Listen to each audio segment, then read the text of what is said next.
On this day in 1958, Bobby Collins left Celtic for Everton.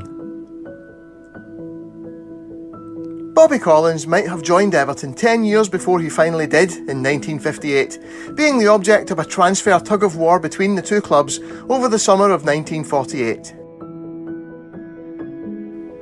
After he signed for Celtic from Pollock Juniors, Everton wrote a letter of complaint to the SFA alleging Collins was their player.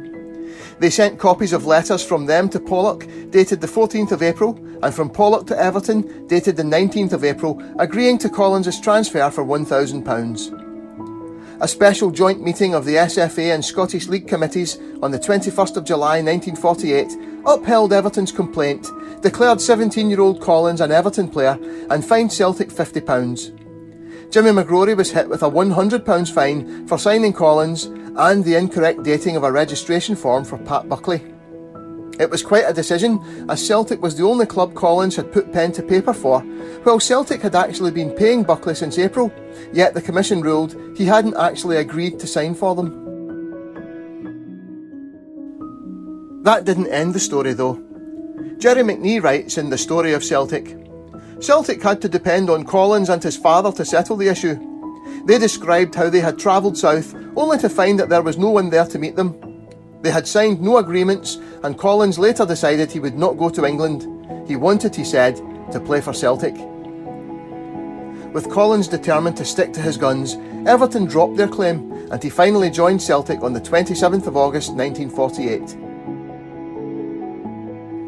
He made his debut along with Mike Hockney in a 3-2 League Cup win over Rangers on the 13th of August 1949, in which they played on opposite wings.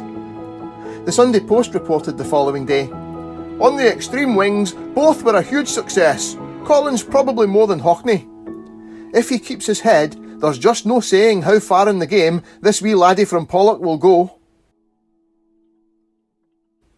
Collins was only 5'4", but had the heart of a lion and the footballing talent to match. Playing either as a winger or as an inside forward, the wee Barra starred as Celtic won their first major trophy since the war in the 1951 Scottish Cup final, and then a brief period of success from the Coronation Cup in 1953, scoring the winner direct from a corner kick in the first round against Arsenal, and then the League and Scottish Cup double in 1953-54. The Scottish Cup final of 1955 was lost after Bob Kelly inexplicably left Collins out of the replay, but he was there for the League Cup wins of 1956 and the 7-1 crushing of Rangers in 1957. Collins was at his peak at the age of 27 in 1958, but with the team around him growing old together, Collins asked for a transfer. As he signed for Everton in a £25,000 deal, the Evening Times reported on the 12th of September, "So ended a week of turmoil for Collins and Celtic. On Monday, Bobby shocked the Scottish football world by asking for a transfer. He stressed that there was no trouble between himself and the club. It was purely a domestic matter." Cynics suggested that Collins had been sold to pay for the installation of floodlights at Celtic Park. Bobby Collins spent 5 seasons at Everton, but his career appeared to be winding down when he was sold to 2nd Division Leeds United at the age of 31 in 1962.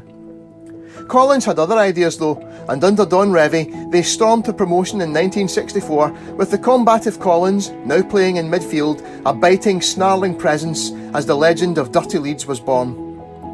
In his autobiography, Marching On Together, Eddie Gray writes that Collins was arguably the most influential player in Leeds' history.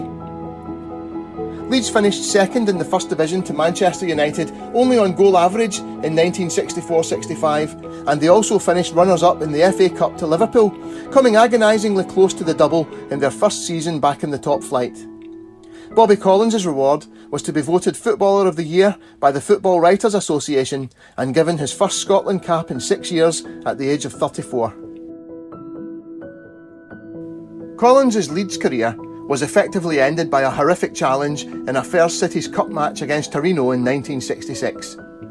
He recovered physically, but with age catching up with him, he never again attained the form of 1964-65. He joined Bury for a 2-year spell in 1967, then had 2 years at Morton from 1969 to 71, doubling as a Leeds scout. It was on his recommendation that they signed Joe Jordan from the Greenock club. After spells in Australia and then back to England with Oldham Athletic, he finished his playing career with Shamrock Rovers at the age of 43 in 1974. Bobby Collins is best known in England as a fearsome midfield enforcer and the architect of dirty Leeds. But at Celtic, he will always be remembered as the wee Barra, who helped drive the club to a semblance of its former glory alongside Fallon, Evans, Steen, McPhail, Peacock and Tully, for all too short a spell in the otherwise grim 1950s.